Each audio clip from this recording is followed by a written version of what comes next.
Hello and welcome back to Citizen Speak. I'm your host, Garrett Martin. Thank you so much for listening.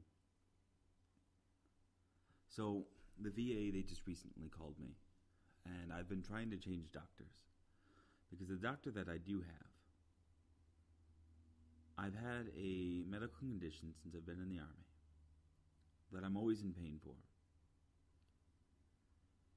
And he spent 2 seconds with me, called me a liar, and said, I'm not going to prescribe you ibuprofen. I'm not going to prescribe you your medication. I'm actually just going to give you ibuprofen and send you out the door. I think you're lying. So what I did is I came home and I had put in another order for my pain medication that I take now. And at the end of that cycle, end of the bottle, close to it, I had called to get a refill because I had 4 other refills on this bottle. Not the ibuprofen, my other medication that I've been taking. And I've been told that it's been canceled. So, I'm normally, out of 1 to 10, I'm normally between a 4 and a 6 every single day. And my doctor, my new one, spends only a couple minutes with me tops. Calls me a liar, sends me home with ibuprofen. I called the patient advocate, and I've been trying to get a hold of them for the past 6 months. 6 months I've been trying to get a hold of the patient advocate to change a doctor. And the patient advocate said, well, we can't change doctors because of a pain medication. Because we can't do that because we might be liable for you taking too many pain medication. And I told the lady, I've had problem with pills in the past, I'll admit it. A lot of people do when they first get on painkillers. I'm not ashamed of my past. But that's why I ask for Tramadol or Edelac or any other pain medication that's the least addictive that I can possibly get while still being effective. And I ask for the lowest dosages. I just need something to help take the edge off. And she goes, well, I'll see what I can do. I'll talk to your doctor and see what he says. But you're probably going to just have to go back and see him. And I had said to the lady, this is something that I live with every single day. I live with this pain every single day. I'm out of pain medication now. If I don't get any soon, what am I supposed to do? Go turn towards alternative sources of getting pain medication? And the lady laughed. And she goes, well, we'll see what we can do to avoid that situation. She knows it's a real possibility, that it's a real, serious possibility that veterans get denied the medication that they need, that they've been on, and that they turn to other sources to get the treatment that they actually need. What, do I need to go to Canada to get the medication that I need? Do I need to turn to street drugs to help take the edge off that I have? I shouldn't have to. I've been dealing with this crap since 2009 with the VA. It's absolutely ridiculous, the care that the vets get in this country. But the thing is, there's programs set up to help the vets. But the people who work the programs, it seems like they specifically set out to make the vets frustrated so they don't come anymore, so these people don't have to deal with them anymore. If you help out the vets just a little bit more than what you're already doing, maybe they won't be so upset with the VA. Maybe they won't think that people are abandoning them.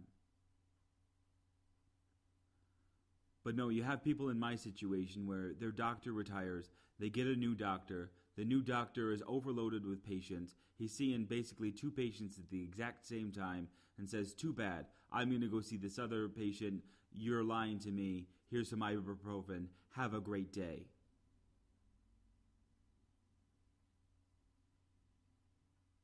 Come on.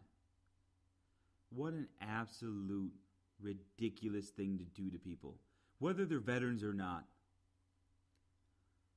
I've had this condition since 2008 or so, since I've been over in Iraq. I know what I'm talking about. I've seen many of doctors for my situation.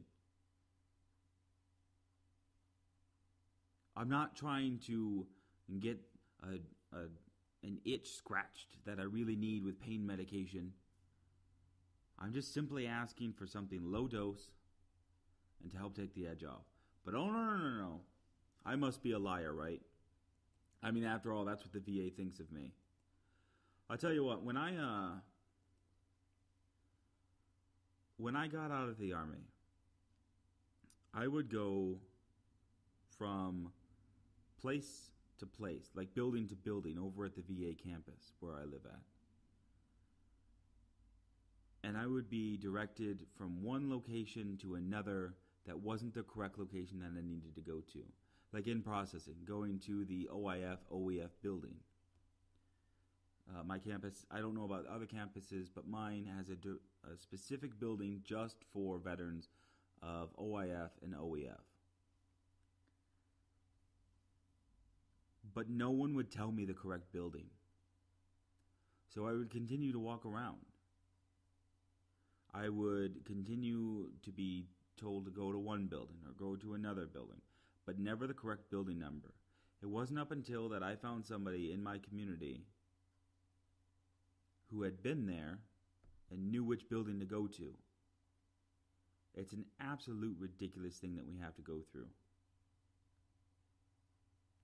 But because I was so young, I think that's the reason why I was sent to all these different places. Oh, he's young, he'll be fine. He's probably just faking it.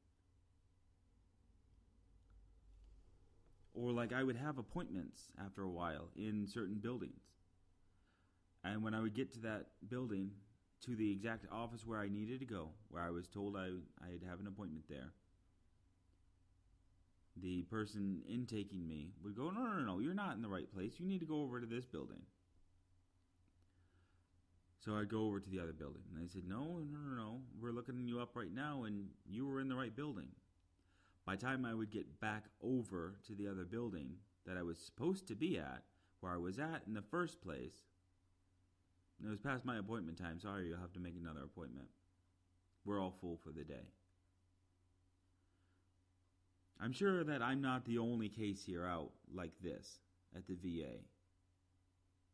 So then you have vets who get fed up after a while, like I did, and then just stop going to the VA altogether.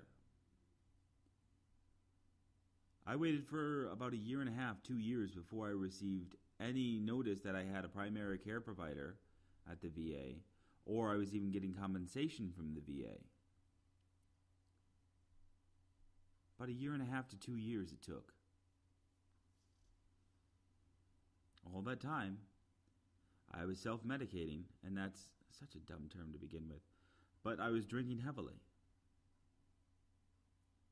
to help cut the edge off of the pain. And I don't do that stuff anymore, but you have so many people who do turn to that. They turn to methods of controlling the pain themselves, or controlling their condition themselves. And it's absolutely ridiculous how the vets get treated. So, if you work for the VA, let me know. Let me know if I'm just being crazy here, if I'm looking at this from the wrong angle, or I'm too close to the picture, so I'm taking it a bit out of context. Or let me know if you have similar situations with the VA, or you have a loved one who has a situation that's similar to mine with the VA. But let me know also if you are having trouble with the VA. I can try to help you find someone who's over in your area, and try to help you out and get you help, because I know how difficult it is.